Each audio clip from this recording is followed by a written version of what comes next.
Good afternoon, everyone.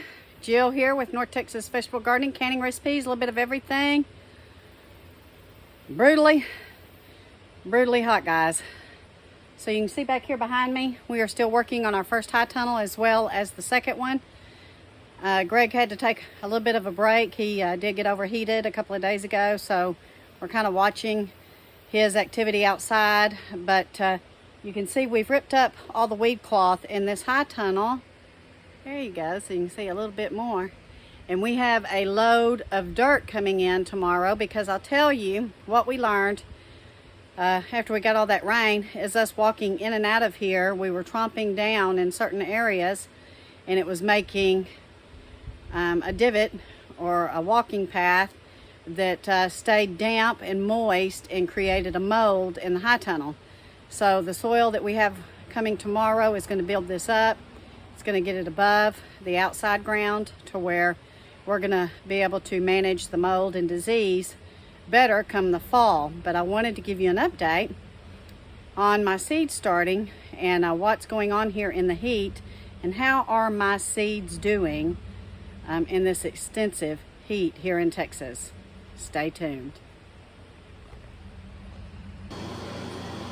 So as you all know, I started seeds last weekend. I started broccoli, I started some more cauliflower, some cabbage, some shallots, and some onions. Let's go check out.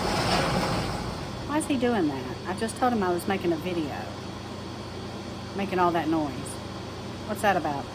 Anyway, let's go check out my seeds and see how they're doing in this Texas heat. And I'll tell you what I'm doing different.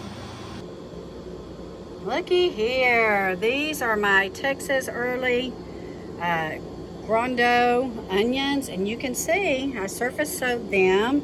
Watered them really good. We've been keeping them watered all week. Here is my Waltham broccoli and my Calabrese broccoli. Calabrese is these two rows, and this is my Waltham. You can see I'm getting some pretty good germination here. Here is more of my onions. Woo-wee. And I'm starting to see my shallots germinate. You can see they're coming up through here. So I hope that these will continue to germinate and come up. And then over here I have some cabbage. This is the green acre cabbage, and then I have some kohlrabi.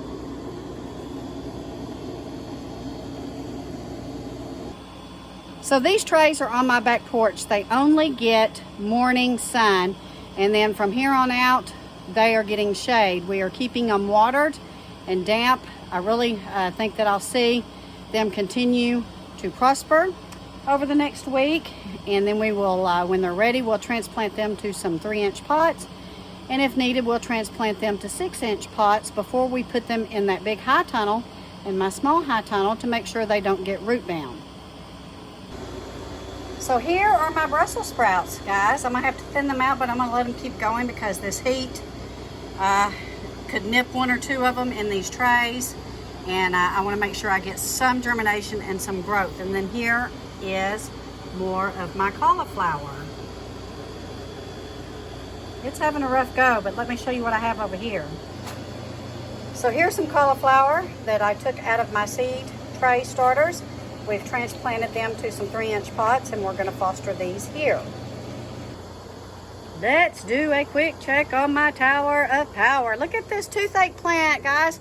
So I had one of these buds last week, and I just sprinkled it in this one, and look, I'm getting more. This toothache plant really does work. I have a couple of crowns that give me some trouble and are uncomfortable at times, so I've been using this, and it truly does numb the pain from any toothaches. So here's the other side. Look at this beautiful basil, guys, and it is so delicious. I can't wait for this to continue to grow, and then I'm gonna harvest it, and I'm probably gonna freeze dry it and make me some good teas, or dehydrate it and make me a good tea flavor. But over here we have our lemon balm that's starting to come through. We have our mullein, and I know I'm gonna need to transplant that, but look at my ashwagandha. This I'm very excited about because the other compartments did not really come through, but this one is. And I can't wait to get the little berries and do some harvesting of my ashwagandha. And these are my cone flowers. You can see they are doing really well. And this is mormalene. This is sage, which will come in handy as the holidays start approaching. This is some of the fennel. This is my calendula. This is chamomile. Here is my tarragon. I have some good looking rosemary down there. This is my lemon balm. And here is another coneflower echinacea. So, step back a little bit here and let you see. My tower of power is prospering. So very excited. I'm gonna have me some great teas this fall, especially during flu and cold season.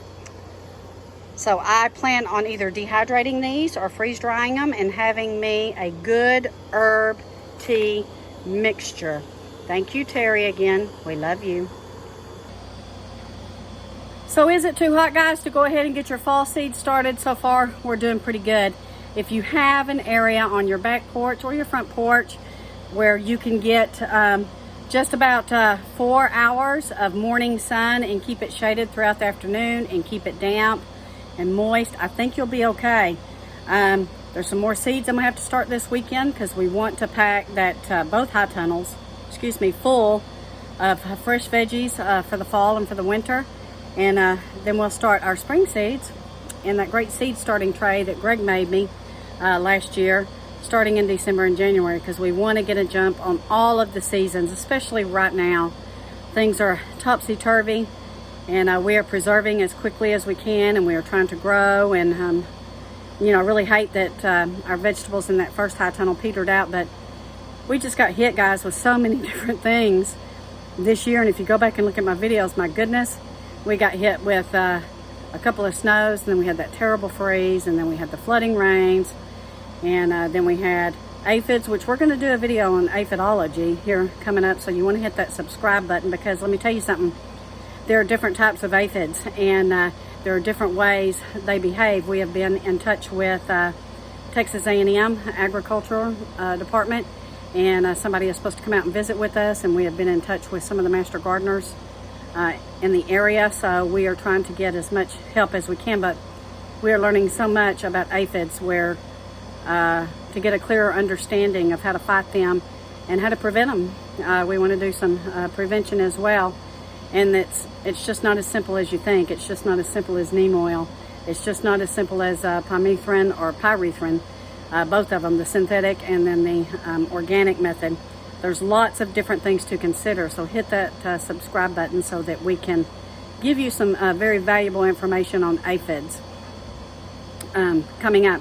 I hope that I can sit down and interview the person that comes out and visits with us, and give you some good feedback and some good information that will help you in the future, because boy, they sure like that high tunnel, and they sure like moisture and damp, and we are fighting them like crazy. But anyway, the tomato plants are starting to come to the end of producing. We're going to try to keep some of them going so that we can foster them through the fall and maybe get some fried green tomatoes out of them before our first freeze. I don't know what's going to happen this fall. I don't know what, I don't know what we're going to get this season. I don't know if we'll get hit with another big winter storm. I don't know if we'll have a wet fall or a dry fall. Things are so weird, and things are so unpredictable. It's hard to explain what's going on, because we really can't make sense out of it. But anyway, it is burning up here in Texas. Our seeds are going. We have a lot more videos coming out. Be sure and hit that subscribe button. If you like this video, I ask that you hit the like. Leave your comments below. Let me know what you're starting for your fall garden and when you're starting your fall garden, because you guys are all over the place, and I'd like to know what you're doing. So stay tuned. We will be updating you through the weekend and let you know what's going on. Take care. God bless. See you soon.